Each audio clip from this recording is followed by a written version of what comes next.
Okay, what if the world you see around you, the world you can touch and hear, isn't the real world? No, it's not science fiction. It's actually a pretty revolutionary, kind of mind-bending idea from way back, from the ancient philosopher Plato. And that's what we're going to unpack today, his famous theory of forms. So, at the very heart of all of Plato's philosophy is this one really powerful question. I mean, just think about it for a second.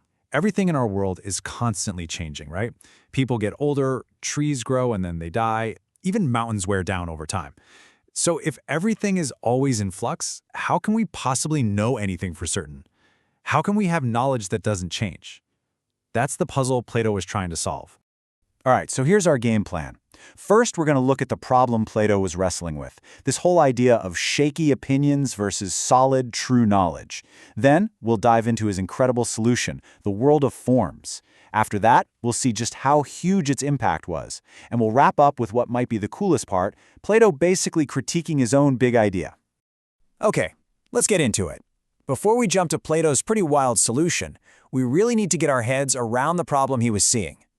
For him, the whole thing started with this realization that, not all knowing is the same. There are different levels to it. He basically drew a huge line in the sand between what he called opinion and what he called knowledge. See, opinion, that's everything we get from our senses, right? Our physical experience. But because the physical world is always shifting and changing, our opinions about it are, well, temporary and you just can't trust them. True knowledge for Plato had to be something totally different. It had to be about things that are permanent, eternal. And you don't grasp them with your eyes or ears. You grasp them with your mind, with reason. Yeah, for Plato, trusting your senses was like trying to build a house on sand. Sure, it might feel solid for a minute, but ultimately it's just not stable.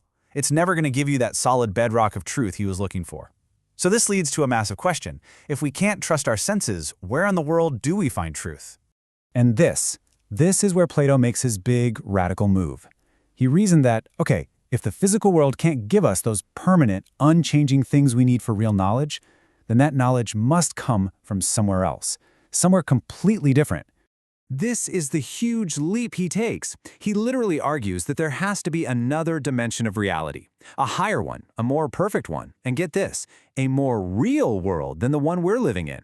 And that other world, he says, is the only place where the objects of true knowledge can actually exist. In this place, he called it the world of forms. Now, this is super important. When Plato says form or idea, he doesn't just mean a thought in your head. Not at all. He means a real thing, an actual entity, like a perfect blueprint that exists in this non-physical sort of heavenly realm of ideals. It's why we can all talk about something like justice or beauty and kind of know what we're talking about. We're all tapping into that same perfect form. So everything we see down here, in our world, it's all just a flickering, flawed shadow of those true, perfect realities. Okay, so what exactly are these things? It can feel a little abstract, I know. So let's try to break down these mysterious forms with some actual examples to make it a bit more concrete.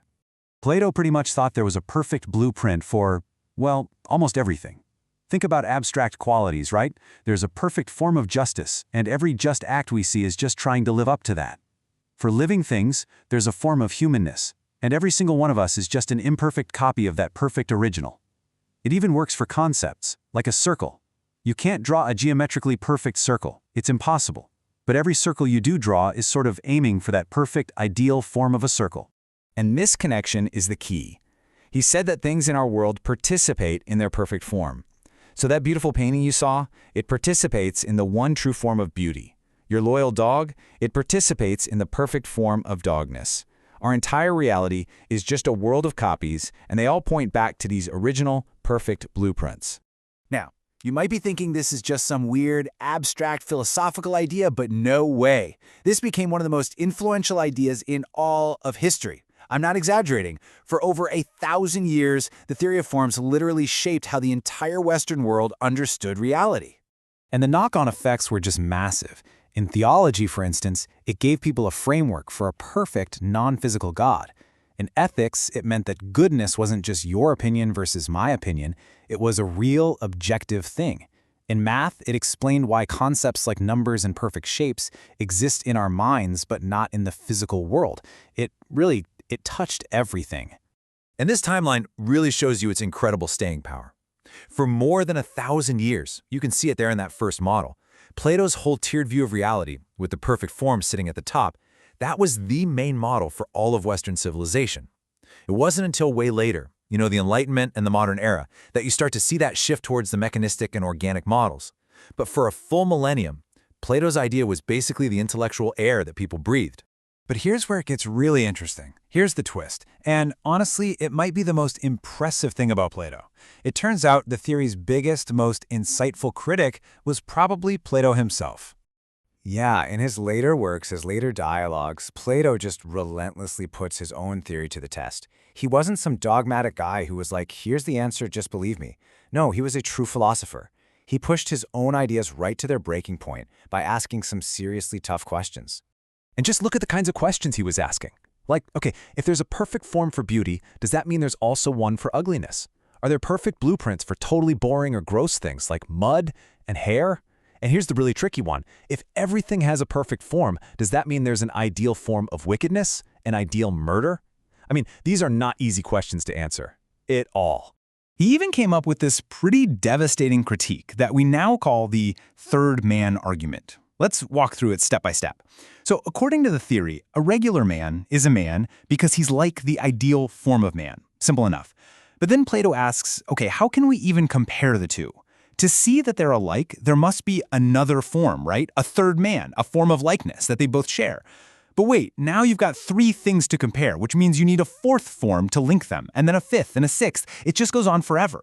This impossible infinite chain points to a really big potential flaw in this whole idea of participation. So, the big takeaway here is this. Plato's own critiques don't automatically mean the whole theory is garbage. Not at all. What it really does is show us what philosophy is supposed to be. It's not just about finding answers. It's about the relentless, honest, and brave process of questioning those very answers.